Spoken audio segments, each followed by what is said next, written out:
Hello Internet, 60x Self, here to talk about Persona 5 again. First of all, that black masked individual that Madarame was talking about is definitely the one causing all of those nervous breakdowns in Tokyo. Nailed it! The squad has defeated Junya Kaneshiro, and he is much less repentant than previous shadows have been. But he does drop some hints about Black Mask. That's what I'm going to call him until some more details are revealed. Kaneshiro's confession leads us to a scene with the SIU director. Reminder, the SIU director is the one who sent Sai Nijima, Makoto's older sister, to investigate the Phantom Thieves. And he is talking on the phone with someone, unnamed, about the metaverse, and basically calling the ideals of the Phantom Thieves childish. But whoever the SIU director is talking to apparently has the perfect thing to combat the Phantom Thieves. Meanwhile, the squad are celebrating. They just took down a mafia boss, exams are finished, and there's a fireworks festival coming up. However, sadly, the fireworks get cancelled due to a sudden downpour. But hey, at least we get an entirely unnecessary, gratuitous, shoehorn-in moment for An Takamaki to show us some skin. Specifically her leg, which all of the male characters are enticed by. Anyway, in an even sadder turn of events, the hacker group @Medjed has issued a warning to the Phantom Thieves, demanding that they drop their false sense of justice, otherwise @Medjed will steal the hearts of the Phantom Thieves. Naturally, being the bro that he is, Ryuji wants to take the fight to Medjed, so now our goal is to find at least one member of the online hacker group Medjed. And that's as much of the main story as I've seen now. Well, Yusuke is an exaggerating, dramatic artist, basically a walking cliche. He literally falls to his knees at one point because a critic tells him, while there is good technique in his paintings, there's no soul. Mishima is also kind of cliche. He's a bullied teen who desperately wants to prove that he's not a zero. He wants to prove it so much that he has started abusing his power as the owner of the fan site, PH. He's begun threatening people on the forums whenever they say anything bad about the Phantom Thieves. He's trying to get the Phantom Thieves to change the hearts of celebrities who have only been rumored to do something wrong because he's jealous of them. And also trying to get the squad to settle his personal vendettas with his bullies. It actually reaches a point where the squad has to go into Mementos and confront Mishima's shadow. Luckily, it's resolved without having to steal his heart. It's a bullied teen who is trying to turn into a bully himself.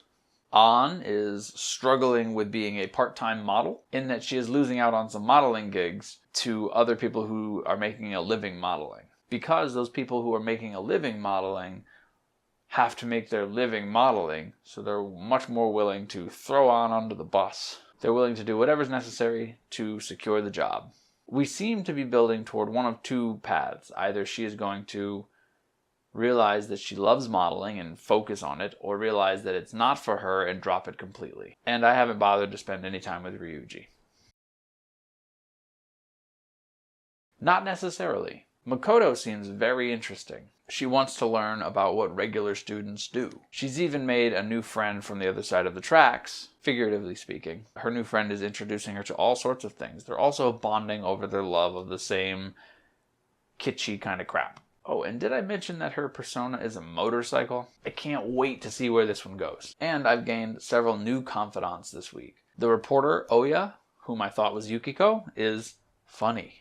It is bizarre hearing drunk Yukiko come out of another character. There's definitely some intrigue there about a friend and a past incident, something that killed her reputation as a journalist, but if she stops being a journalist entirely, will apparently kill her friend's reputation, who she feels is not at fault at all. We'll have to see where that goes. And Oya has introduced me to the owner of the Crossroads Bar, a drag queen, who has offered me a job if I can get my kindness level up. And I'm excited to work at the bar with the drag queen. There's the teacher, Kawakami, who moonlights as a sexy maid. She is turning out a lot more interesting than I originally anticipated. It is a bit weird seeing all of the dialogue options that are basically hitting on your teacher, but it's a lot less pandering than I thought it would be. There have been some mysterious phone calls that sound like she is being extorted for money, and that's why she is working this sexy maid job and has several other jobs in addition to her teaching career. And I'm excited to see where that goes. You may have noticed a couple of themes here. One, I'm in the middle of several storylines that are building to a conclusion, so I'm excited to see where they're headed. Two, I'm way more interested in all of the side characters rather than your main team from the beginning. And that's something that I mentioned in previous weeks, that the main cast that you start out with is dull. They're boring. I don't care about their storylines at all, as opposed to past Persona games. In Persona 5 so far, I don't care about the main group from the beginning of the game, and I care a lot more about the side characters I'm meeting as we go.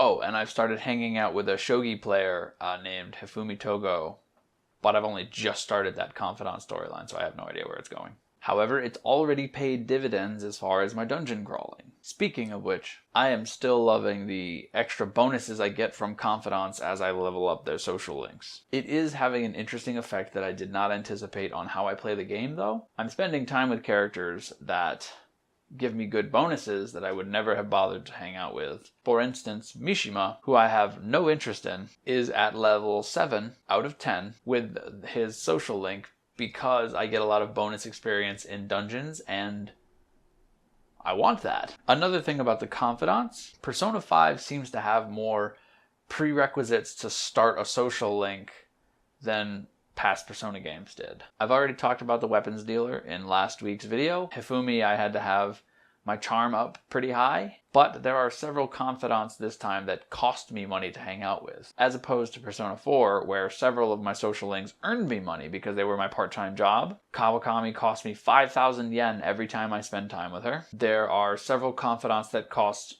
train fare to get to, which is anywhere from 180 to 240 yen. And to even begin spending time with Chihaya Mifune, the tarot card reader, I need 100,000 yen. There's also a returning mechanic from 3 and 4 wherein you gain social link levels faster if you have a persona of the same arcana as the link you're hanging out with. You can only have so many on you at a given time, so you then have to spend money to pull an appropriate arcana from the compendium. It's not my least favorite system, but it's definitely one of my least favorite systems from 3 and 4. There's just a lot of things you have to sink money into in this game. Well, there was a nerdy girl surrounded by matrix-like green computer monitors, and I have a feeling that's going to be our Risei, our Fuka. That's going to be our person who has a persona but is not in direct combat. They're going to direct the squad. So that's where we're at so far. If you want to see some of my other videos, click here. If you want to see all of the Persona 5 progress updates so far, click here. If you would like to subscribe, click here. And just because it's the thing that I'm enjoying doing, click here to subscribe to somebody else that I enjoy. Have a good time, have a great life, and take care of yourself. Bye, Internet.